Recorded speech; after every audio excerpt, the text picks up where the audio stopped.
വിഷയം ഞാനുണ്ടാക്കും. വിഷയം പ്രശ്നം എന്താണ്? പ്രശ്നമാണോ? വിഷയം ഉണ്ടാക്കുന്നത്? ഞാനേ ആനവണ്ടിയുടെ ഡ്രൈവറാ. ശരി, പാപ്പാനായിരുന്നു. ഇപ്പൊ പാപ്പാമാർക്ക് യൂണിഫോം ഒക്കെ ഉണ്ടോ? പാപ്പാനല്ലെന്ന് KSRTC വേറൊരു വിഭാഗം വണ്ടിയുണ്ട്, ആനവണ്ടി. ആ ആനവണ്ടിയുടെ ഡ്രൈവറാ ഞാൻ. പുച്ഛിച്ച് സംസാരിച്ചേ കുറച്ചില് പോലെ. ഞാനേ ചുമ്മാ ഓടി വന്ന് ഡ്രൈവർ ആയതല്ല, പാരമ്പര്യമായിട്ട് ഞാൻ ഡ്രൈവർ, എന്റെ ഫാമിലിയിലെ ഡ്രൈവറുള്ള ആളുകളാണ്. മീനച്ചിലാർ എന്ന് കേട്ടിട്ടുണ്ടോ? കണ്ടിട്ടുമുണ്ട്, അത് കഴിച്ചിട്ടുമുണ്ട്. മീനച്ചിലാർ തിന്നാൻ ഇയാളെന്നട ഇയാളുടെ വയറിനെ ഇടുക്കിയിടാമാണോ? മീനച്ചാർ എന്നല്ലേ പറഞ്ഞത്? മീനച്ചാറല്ലെന്ന്, മീനച്ചിലാർ, കോട്ടയത്തുള്ള മീനച്ചിലാർ കേട്ടിട്ടുണ്ടോ? കർക്കിടക മാസത്തിൽ കുലം കുത്തി ഒഴുകുക വെള്ളം. ഇങ്ങനെ റോട്ടിക്കട ആ പാലത്തേക്കട നടന്നിട്ടുണ്ടല്ലോ, മീനൊക്കെ വന്ന് വാലിന് കർണക്കുറ്റിക്കിട്ട് അടിച്ചിട്ട് പോകും. ആ രീതിയിൽ ഘോരമായിട്ട് നിൽക്കുന്ന വെള്ളം ചാടുന്ന സമയത്ത് എന്റെ അച്ഛൻ കണ്ണുകെട്ടി ഈ മറ്റേ നീതിദേവത ബൈക്ക് ഓടിച്ചിട്ടുള്ള ഒരു ഒറ്റ പോക്ക. പിന്നല്ലേ? എന്നിട്ട് എന്തായി? അച്ഛന്റെ കണ്ണിന്റെ കെട്ടഴിക്കുമ്പോ പുള്ളി മീനച്ചിലാറി കിടന്ന് നീന്തുക. അച്ഛൻ എന്നിട്ട് പിടിവിട്ടില്ല. അച്ഛനിങ്ങനെ ആശ്രയിട്ട് കൂട്ടി പിടിച്ച് വെച്ചോണ്ടിരിക്കുക. ഈ വീലിന്റെ കറക്കം കാരണമുണ്ടല്ലോ, ഈ വെള്ളം മൊത്തം കറങ്ങി ഇടുക്കിയിടാന്ന് ചെന്ന് വീണ് അങ്ങനെ പറ്റിപ്പോയി. ഇവിടെ വരാൻ കാരണമുണ്ട്. ഈ ഇരിക്കുന്ന ആളുകളില്ലേ, ഇവരിവിടെ വരാനുള്ള കാരണം എന്താന്ന് പറയുമ്പോ ഞാനവിടെ ഇവരെ കൊണ്ടുവന്ന നല്ല ഓഡിയൻസ് ആണ്, നല്ല സഹകരണമുള്ള, നല്ല ഉഗ്ര ഓഡിയൻസ്. എങ്ങനെ? നല്ല നല്ല സഹകരണമുള്ളവരാണ്, നല്ല ഓഡിയൻസ്. ഇവരുടെ സ്വഭാവം നിങ്ങൾക്ക് എന്താണെന്നറിയാമോ? ഇവരിങ്ങോട്ട് വരാനായിട്ടൊരു വണ്ടിയിൽ വരുമായിരുന്നു. ഇവരുടെ വണ്ടി ഞാൻ നോക്കുമ്പോ ഇങ്ങനെ ഈ ടൈൽസേൽ ഇങ്ങനെ കാലകന്ന് കിടക്കണ കസാര പോലെ ഇവരുടെ വണ്ടി അവിടെ കിടക്കുക. കൈ കാണിച്ചു. ഞാൻ എന്റെ ഇഷ്ടം, എനിക്ക് ആളുകളെ കണ്ടപ്പോൾ എനിക്ക് ഭയങ്കര വിഷമമായി പോയിട്ട് ഞാൻ വണ്ടി നിർത്തി. ഇവർ ഈ ഫ്ലോറിന്റെ അടുത്ത് ഇറക്കിയിട്ട് ഞാൻ പോകാൻ വേണ്ടി സ്റ്റാർട്ട് ചെയ്യുമ്പോൾ വണ്ടി സ്റ്റാർട്ട് ആവുന്നില്ല. എന്നിട്ട് വണ്ടി സ്റ്റാർട്ട് ആവുമ്പോൾ ഞാൻ ചോദിച്ചു ഇവരോട്, ഒന്ന് കൈ വെക്കുമെന്ന് ചോദിച്ചു. ഈ ചേച്ചിയോട് ഞാൻ എത്ര പ്രാവശ്യം ചോദിച്ചെന്നറിയാമോ, ഈ കൈ ഒന്ന് വെക്കോ, കൈ ഒന്ന് വെക്കുന്നു. ഒറ്റ പോക്ക്. ആ കുണുങ്ങോ എന്നുള്ളത് എന്റെ മനസ്സിന് പോയി, വിഷമായി പോയി. തള്ളി തന്നില്ലെന്നേ. പക്ഷെ ഞാൻ അങ്ങനെയല്ല. ഒരു ദിവസം ഞാൻ ഇവരോട് പറഞ്ഞിട്ട് കാര്യമില്ല, ഇവരെന്നെ പറ്റിച്ചല്ലേ. ഒരു ദിവസം ഞാൻ വാഗമണ്ണിക്കടെ വണ്ടി ഓടിച്ചോണ്ട് പോകുന്ന സമയത്ത് ഞാൻ ഇങ്ങനെ ഇടത്തോട്ട് തിരിച്ചിങ്ങനെ നോക്കുമ്പോ പൊന്നു മോനെ ഒരു ജീപ്പ്, രണ്ട് വീല് കൊക്കേല, ഒരു വള്ളിയിൽ തൂങ്ങിക്കിടക്കുക. ഞാൻ എന്ത് ചെയ്തു? ഞാൻ അപ്പൊ തന്നെ ഒരു കണ്ണ് കാണാൻ പാടാത്തൊരു ചേട്ടൻ ഉണ്ടായിരുന്നു, പുള്ളിയുടെ കയ്യിൽ സ്റ്റിയറിംഗ് കൊടുത്തിട്ട്, അല്ലെങ്കിൽ അത് വേണ്ട, ഒരു കാല് പാടാത്തൊരു ചേട്ടൻ്റെ കയ്യിൽ സ്റ്റിയറിംഗ്, മറ്റേ നിങ്ങൾ വിശ്വസിക്കില്ല, കൊടുത്തിട്ട് ഞാൻ നേരെ വണ്ടിയിൽ നിന്ന് ഇറങ്ങി അപ്പുറ കടയിൽ പോയി നിന്നിട്ട് 5 പൊറോട്ടയും മേടിച്ചോണ്ട്. ആ സമയത്ത് കഴിക്കാനാണ് വിശപ്പല്ലെന്ന്. ഈ പൊറോട്ട ഈ ചുമ്മാട് പോലെയല്ലേ ഇരിക്കണത്, അതിങ്ങനെ തലയിൽ വെച്ചിട്ടുണ്ടല്ലോ, ഈ വണ്ടിയിൽ വെച്ചിട്ട് ഇങ്ങനെ തള്ളി അങ്ങ് കയറ്റി. എന്നിട്ട് ബാക്കിലേക്ക് ഇങ്ങ് തള്ളി കഴിഞ്ഞപ്പോഴത്തേക്കും ബാക്കിലെ വീല് പകുതി മുറിഞ്ഞിട്ട് ഇങ്ങനെ അർദ്ധചരന്തന്റെ വിട്ടിരിക്കുക. അത്രയ്ക്ക് ഭയങ്കര തള്ളായിരുന്നു. ചേട്ടാ ഞാൻ ഒരു കാര്യം പറയട്ടെ, ചേട്ടനെ ഇപ്പൊ ഈ തള്ളണ തള്ളു നല്ലോണം തള്ളിയിരുന്നെങ്കിണ്ടല്ലോ ആ ബസ് തമ്പാനൂർ സ്റ്റേഷനിൽ വരെ വന്ന് നിന്നേനെ.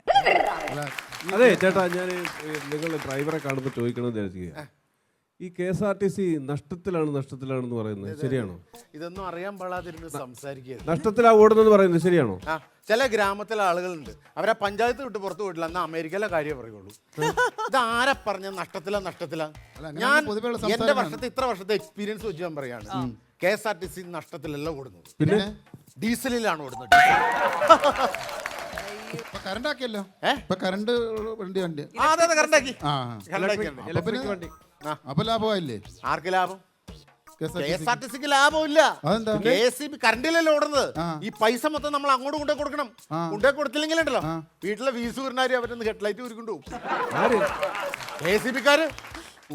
പിന്നെ ഞാനുണ്ടല്ലോ ഈ ചിരട്ടയുടെ ഇവിടെ മെഴുകുതിരി കത്തിച്ചിട്ട് ഈ ചീട്ട് കളിക്കാൻ റബ്ബർ തോട്ടത്തേക്കിടെ ആൾക്കാർ പോകില്ലേ, അതുപോലെ ഞാൻ വണ്ടി ഓടിച്ചോണ്ട് പോകേണ്ടി വരും. അപ്പൊ അതുകൊണ്ട് പിന്നെ വേറെ സംഭവമുണ്ട്, ഈ പണ്ട് ഈ KSRTC KSEB ഉണ്ടായിരുന്ന കാലം മുതലൊരു ബന്ധമുണ്ട്, അതുകൊണ്ട് ഇവര് വീസൂരി കൊണ്ടുപോകില്ല. ആ ബന്ധം നമുക്ക് അങ്ങനെ ബന്ധമുള്ള കാര്യം? അങ്ങനെ ഒരു ബന്ധമുണ്ട്. അങ്ങനെ ഒരു ബന്ധം ഇല്ല. ഒന്നാമത് ഈ KSRTCക്ക് ബ്രേക്ക് ഇല്ലല്ലോ. ഈ ബ്രേക്ക് അഥവാ ഉള്ള ബ്രേക്ക് പോകുമ്പോ ഇടിച്ചു നിർത്തണ എവിടെയാ? ഈ KSEBയുടെ പോസ്റ്റിലില്ല.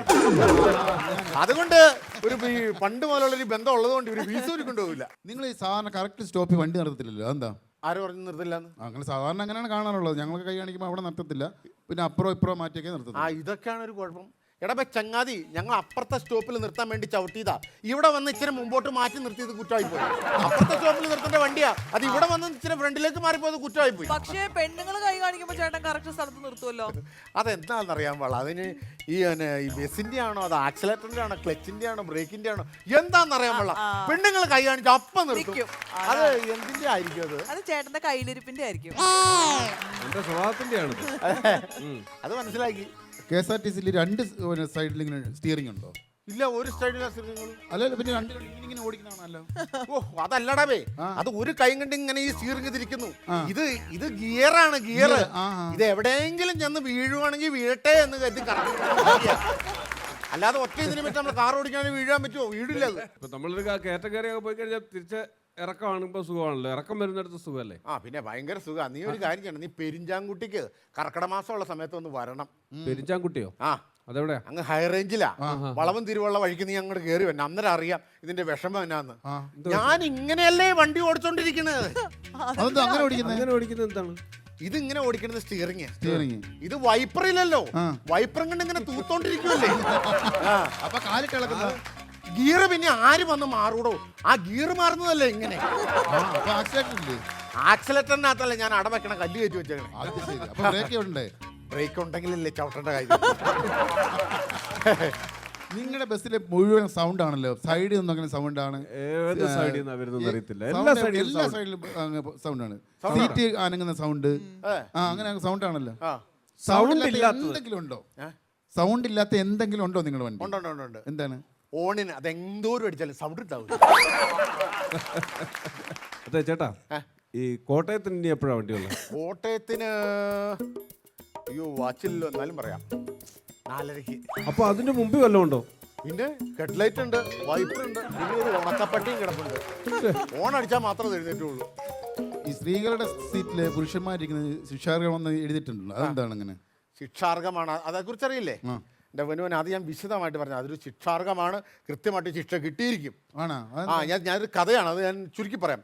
അതായത് എനിക്ക് KSRTC-ൽ ജോലി കിട്ടുന്നതിന് മുമ്പ് ഞാനിങ്ങനെ ഈ KSRTC ബസ്സിൽ ഇങ്ങനെ യാത്ര ചെയ്യാനുണ്ട്. ബസ് കൈ കാണിച്ചു, നിർത്തി, ഞാൻ കയറി കഴിഞ്ഞിട്ട് ഇങ്ങനെ നിൽക്കുവാണ്. ഇങ്ങനെ നിൽക്കുന്ന സമയത്ത് കണ്ണോടിച്ച് നോക്കിയപ്പോഴത്തേക്ക് ഇതുപോലെ എല്ലാവരും സീറ്റിലിരിക്കുക. ഞാൻ നോക്കുമ്പം സ്ത്രീകളിൽ നിന്ന് മാത്രമുള്ള സീറ്റ് കിടപ്പുണ്ട്. ഞാൻ ഇതിനകത്ത് കയറിയിരുന്നു. കുറച്ച് കഴിഞ്ഞപ്പോഴത്തേക്ക് ഒരു പെണ്ണ് വന്നു. അവളെൻ്റെ അടുത്തിരുന്നു. ഞാനപ്പോൾ കണ്ണ് കാണിച്ചു, അവൾ എന്നെ കണ്ണ് കാണിച്ചു, ഞാൻ കൈ കാണിച്ചു, അവൾ എന്നെയും കൈ കാണിച്ചു. അങ്ങനെ അത് ലാസ്റ്റ് കല്യാണത്തിൽ ചെന്ന് അവസാനിച്ചു. അപ്പം 10 വർഷമായി. എൻ്റെ ഈ 10 വർഷത്തെ എക്സ്പീരിയൻസ് വെച്ച് പറയുകയാണ്, സ്ത്രീകളുടെ സീറ്റിലിരിക്കരുത്, ശിക്ഷാർഹമായിരിക്കും. ശിക്ഷാർഹം അനുഭവിക്കും. വലിയ വില കൊടുക്കേണ്ടി വരും, വലിയ വില.